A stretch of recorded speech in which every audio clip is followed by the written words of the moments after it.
Hello, everybody. Welcome. My name is Elijah Ellisberger, and this is how agriculture values impact the context, the presentation for the Ag Ed 510 class. Now you'll see, if you're able to, I was able to submit a paper, or at least the what is the causing conflict between two groups. I chose kind of a common conflict that I'm kind of forced to see quite a bit. And the reason why I say that is because in agriculture, we understand that there are always different ag issues. I mean, they spread from minor to minute to massive legal problems. So, and this one teeters between both. So what I chose was the assignment technically we had beforehand was conventional and non-conventional. For me, these two, as being a culinary chef, I always have and always hear about people talking about conventional crops versus organic crops. And both of these we have nowadays a pretty good understanding of what a conventional product is and a non-conventional product. When looking at conventional agriculture, we start to see kind of a shift, kind of more in the industrial period where we start to see more genetically modified crops. We start to do that with wheat, corn, if I remember correctly, I think soybeans too. We start to progress further with GMO crops that way so that we're able to have a better food supply in the United States with the growing population. So, then we hit a movement, kind of the green movement. We get a little bit of area and subject in there about organics. And, we've always had a battle. I mean, even in past history before any of this became bigger between, really should we be messing with crops or should with kind of man-made manipulation, or should we start just kind of let nature take its toll? So we start to see organic crops. You start to see like movements that it's conventional crops are sorry about that. It's more of conventional crops have more of a health impact on humanity than organics do. We see that like Roundup Ready corn, you have a Roundup coating on the corn. That way, so it's taking weed preventative maintenance.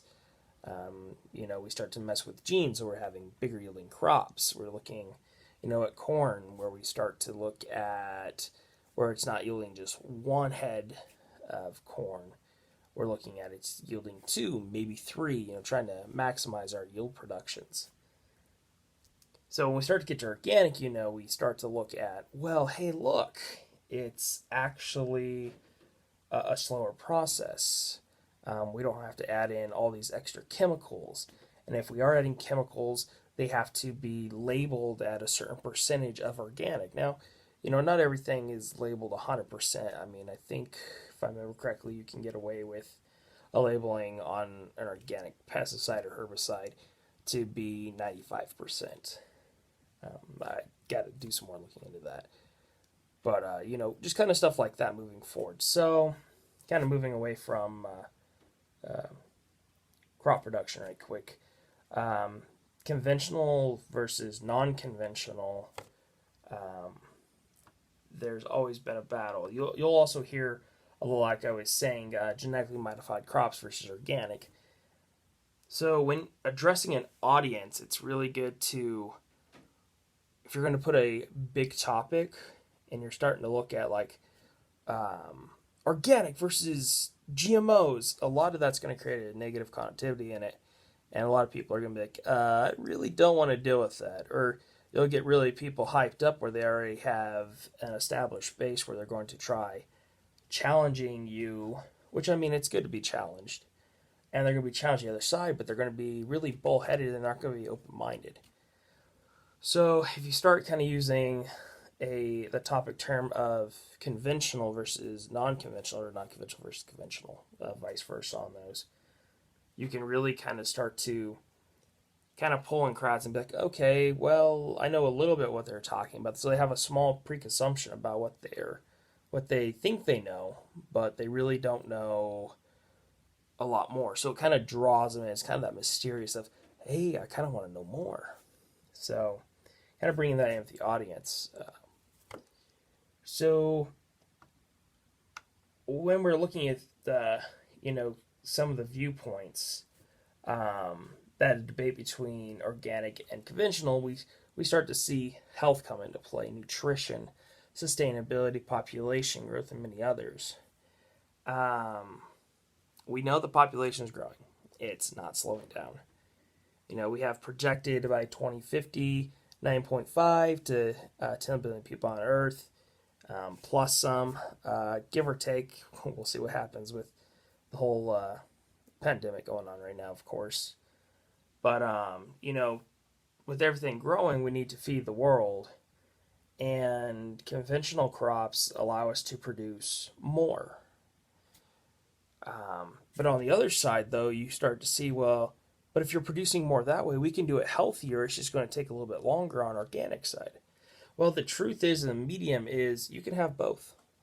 Organic used to be a solid niche market where it was very small, and then it grew. And then nowadays, if you look at a supermarket, so say you go over to King Supers, you'll see an area labeled organic, or it'll have a label on it, and then you'll see other parts where it's conventional or modified crops. And then when it kind of comes to this, we can start to see that there is a balance. You can start seeing kind of organic clothing, organic products, sustainability products. So there's a way that both conventional agriculture and organic agriculture can exist. Now, kind of quote, or not really quoting, but talked to Dr. Martin a while back in one of my other classes. He's talked about, there's not really a division between two sides. They're just two sides that don't really understand each other. And I'm a firm believer of that. I think that if people are open-minded and willing to understand, then we can have open floor debates. It doesn't mean that we're always going to meet in the middle, but it helps to slowly move a progress to move forward instead of trying to step back. So, kind of going from there, throughout the class we talked about different agrarian ideologies. We talked about classical, romantic, southern, neo-agrarianism, ag populist. Each one of those plays a key factor into individuals, into an audience. There might be a person that has a mix of all 7.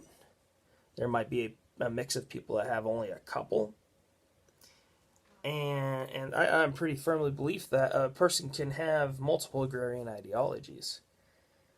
And conventional versus organic, you really kind of see some division in where some people come from. You see people that want to be progressive and innovative and want to move forward. You start seeing them kind of have that classicalness of, we want to take care of the land where we come from. We want to be responsible. But then you start seeing them kind of branch over into neo-agrarianism where, we can start to look at how can we move forward? How can we have sustainability? How can we create innovations that are not really harming our environment? Or how can we better mankind? Then, you throw in a little bit of populism, a dash of it in there, because it's a dashing experience. So, like I said, conventional agriculture versus non-conventional to me is extremely important due to the fact that there's a lack of education on it. And anybody that has something or knows something about it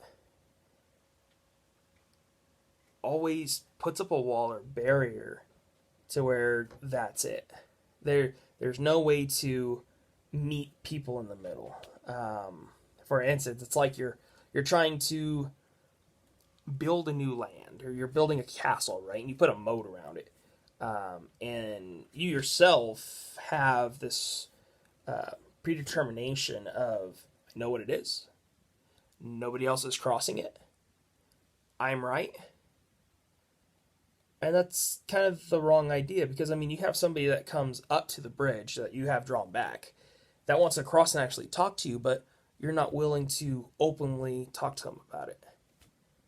And that's actually a pretty common problem, is that people don't want to listen. The lack of communication that we have also, and the lack of education within agriculture, causes a lot of tension and issues. When it comes to like proper education, for an example, if you were studying a non-conventional versus conventional market setting, either food crop production, consumable products, clothing, or other different sectors of agriculture, if you had a good understanding and a pretty sound education on it, you'd be able to have discussions and actually move forward. So just kind of wrapping it up here, like I said, the topic of kind of causing issues that we see nowadays. I mean, and there'll be into the future, there'll be issues with this. There'll always be two sides trying to battle it out. It's really about getting together and talking about moving forward. So the cause of conflict would be conventional versus non-conventional. Some of the viewpoints that we want to take away when trying to understand conventional versus non-conventional is, or within agriculture, is the health of the population, nutrition, sustainability, growth, and can we meet in the middle and make it work? Like I said, when addressing this issue, you want to stay away from main kind of trendy words, or that are kind of more of like attack words, such as GMO crops, organic crops, because they're going to come up in conversation. And you can bring those up in your presentation and address them each individually, and then bring them together like a compare and contrast. But you definitely want to stay away from attack words, because if you stay in attack word up front, people are not going to want to listen to you. They're going to build up that defense, kind of like I was addressing, kind of like the castle with the moat, the bridge. Areas that we agree, like I said, we have labeling. We have organic labeling. And you can easily find that. You can see if you're doing like reviews on products, if it has conventional methods or non-conventional methods. In the grocery store, you see that we're meeting in the middle. We have Whole Foods, for an example, Sprouts, and I believe Trader Joe's too, that they offer more of an organic variety than more of a conventional variety, where some of them might bring in a small conventional product, but they're mainly organic. So we have markets too that are specifically sectored towards like a conventional market and non-conventional market. So these are areas that we see the issues being agreed on, but still have a little bit of division there. And like I said, with the green points, moving forward and having that open-mindedness really helps. With the lack of education, it does cause the problems, and it can further progress it. So with that said, this is Elijah Alsberger, bringing up non-conventional and conventional. If you do have any questions, any concerns, please do let me know. You can go ahead and message me straight through here, and I will talk to you guys later. Have a good evening.